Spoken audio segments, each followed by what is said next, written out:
Hello good morning दोस्तों। आज मैं फिर से आपके लिए एक नई वीडियो लेके हाजिर हुआ हूँ। इसका नाम है भौगोलिक तथ्य। ठीक है, भौगोलिक तथ्यों के बारे में हम पढ़ेंगे। ठीक है, इसमें कई बार क्वेश्चन एक नंबर का हर पेपर में पूछ लिए जाते हैं। अगर उसके बारे में आपको जानकारी नहीं रहती है तो आपको क्वेश्चन छोड़ कर ही आना पड़ता है।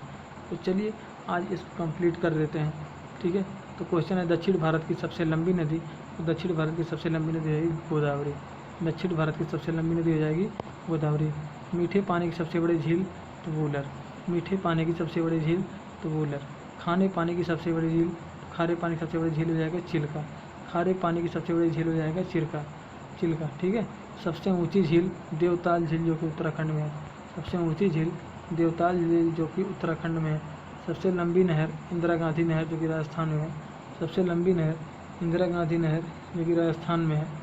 ठीक है, सर्वाधिक वर्षा वाला स्थान मासिन राम मेघालय में है। सर्वाधिक वर्षा वाला स्थान मासिन राम मेघालय में है। सबसे लंबी नदी गंगा है और सबसे ऊंचा जलप्रपात जोग या गरसोप्पा जलप्रपात है। सबसे ऊंचा जलप्रपात जोग या गरसोप्पा से में जो है क्या है, सबसे ऊंचा जलप्रपात है। सबसे अधिक वनों का राज्य मध्य प्रदेश में है और सबसे बड़ा गुफा मंदिर कैलाश मंदिर एलोरा में है। सबसे ऊंचा बांध भाखड़ा नांगल बांध। सबसे बड़ा राज्य मध्य प्रदेश। भारत में सर्वाधिक खाद्यान्न उत्पादक वाला राज्य कौन सा हो जाएगा? खाद्यान्न उत्पादन वाला राज्य कौन सा हो जाएगा? तो खाद्यान्न उत्पादन वाला राज्य जो हो जाएगा आपका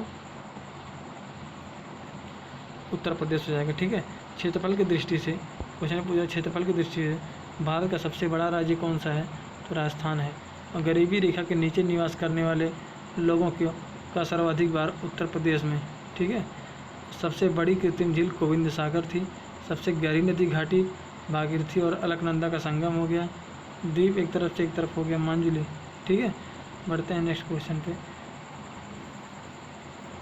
सबसे बड़ा तारामंडल बिड़ला प्लानिटेरियम। ठीक है, कहाँ है? तो प्लानिटेरियम कलकत्ता में। ठीक है, सबसे ऊंचा हवाई पत्तन लेह लद्दाख में है। सबसे ऊंचा हवाई पत्तन लेह लद्दाख में है। ठीक है, बढ़ते हैं नेक्स्ट क्वेश्चन पे। सबसे बड़ा बोगीबिल पुल, सबसे बड़ा लीवर व्हील पुल। ठीक है, इसे देखिए। सबसे बड़ा रेलवे स्टेशन गोरखपुर। सबसे बड़ा प्राकृतिक बंदरगाह मुंबई। और सबसे लंबा राष्ट्रीय राजमार्ग जो है ऐसे ही व्यतीत करना है।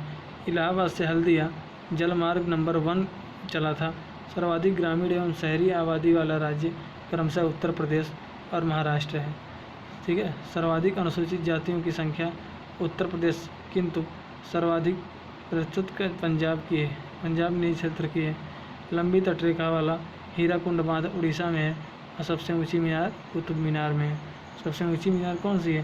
तो कुतुब मीनार में है। ठीक, आगे चलते हैं।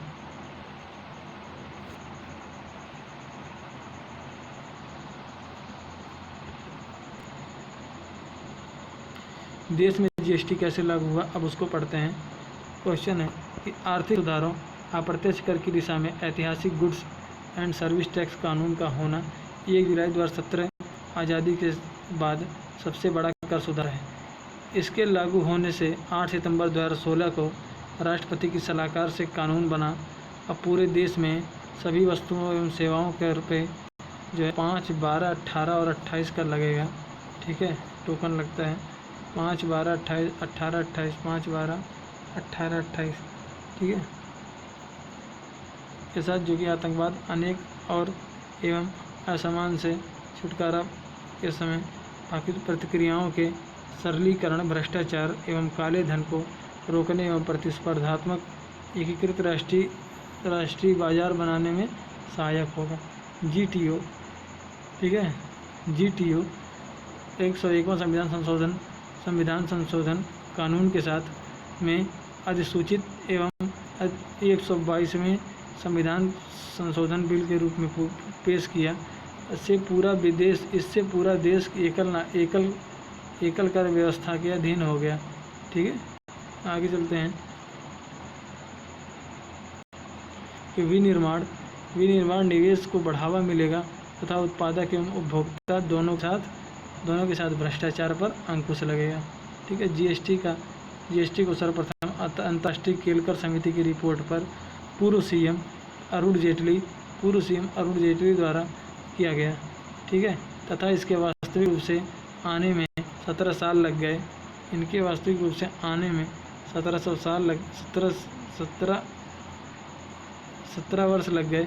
और रोचक है कि जीएसटी लागू होते ही 17 अप्रत्यक्ष कर समाप्त हो जाते हैं। जीएसटी लागू होते ही 17 अप्रत्यक्ष कर समाप्त हो जाते हैं। ठीक है।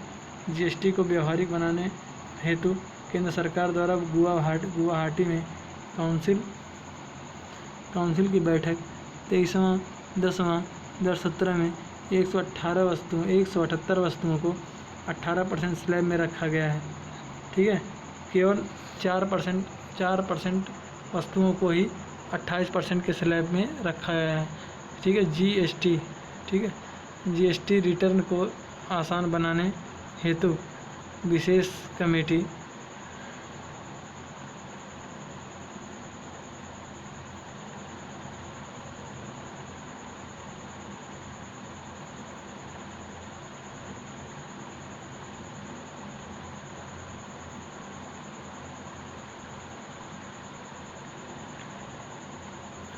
आगे बढ़ते हैं।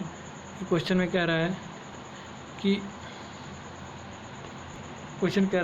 जीएसटी को व्यवहारिक रूप से बनाने हेतु केंद्र सरकार द्वारा गुवाहाटी में काउंसिल की बैठक 23वीं 10 नवंबर 2017 को 178 वस्तुओं को 18% स्लैब में रखा तथा केवल 48 वस्तुओं को ही 28% स्लैब में रखा। जीएसटी रिटर्न को आसान बनाने हेतु विशेष कमेटी अध्यक्ष अजय भूषण पांडे का गठन भी किया गया।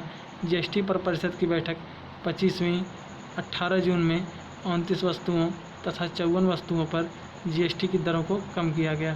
परिषद की इसी बैठक में 1 फरवरी 2018 से वे बिल लागू करने का निर्णय लिया गया। ठीक है। बढ़ते हैं नेक्स्ट क्वेश्चन पे।